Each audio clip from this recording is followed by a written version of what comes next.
आता पाहूया राजकीय विश्वात काय सुरू आहे त्या संदर्भातल्या टॉप 9 बातम्या। प्रांजल खेवलकर प्रकरणात पुणे पोलिसांकडून रोहिणी खडसेंची 1.5 तास चौकशी। खेवलकरांचा फॉरेन्सिक रिपोर्ट निगेटिव्ह आल्यानंतर पोलिसांकडून रोहिणी खडसेंना नोटीस।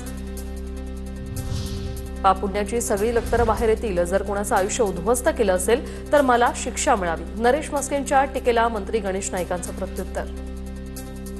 ओघामध्ये पाप पुण्याची सगळी लक्तरं बाहेर निघतील।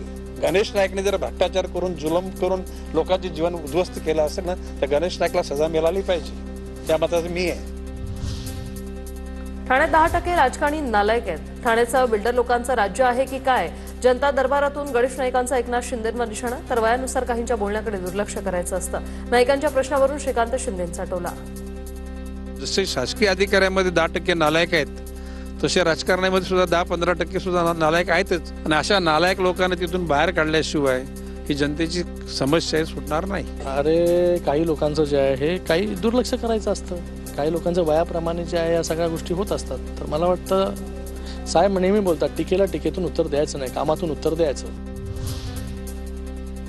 नागपुरात मंत्री बावनकुळेंची दुय्यम निबंध कार्यालयाला अचानक भेट। पैसे घेतल्याच्या तक्रारीनंतर अचानक भेट। अधिकाऱ्याच्या ड्रॉवरमध्ये पैसे आढळून आले, या सगळ्यावर कठोर कारवाई झाली पाहिजे, बावनकुळेंची प्रतिक्रिया।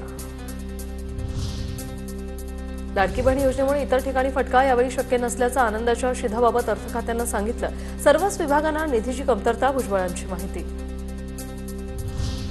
आनंदाच्या शिधाबाबत वरिष्ठ योग्य निर्णय घेतील। आनंदाचा शिधा बंद होणार असल्याच्या चर्चांवर पंकज भोयर यांची प्रतिक्रिया। आनंदाची शिधा कुठे दिवाळीत मिळणार नाही अशा पद्धतीची चर्चा समोर येते आहे, खरंच नाही। ह्या संदर्भात उचित निर्णय वरिष्ठ मंडळी घेतील आणि जी शिधा आहे ती पोहोचतील।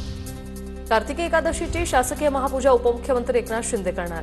मंदिर समितीचे कार्यकारी अधिकारी राजेंद्र शेळके यांची माहिती। 2 उपमुख्यमंत्री असल्याने विठ्ठल रुक्मिणी मंदिर समितीने विधी आणि न्याय विभागाकडे मागितलं होतं मार्गदर्शन।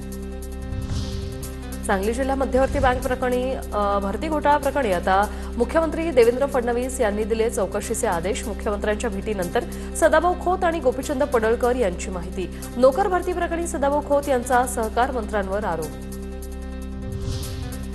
गौतमी पाटीलला पुणे पोलिसांकडून क्लीन चिट। अपघातावेळी गौतमी पाटील गाडीमध्ये उपस्थित नव्हती।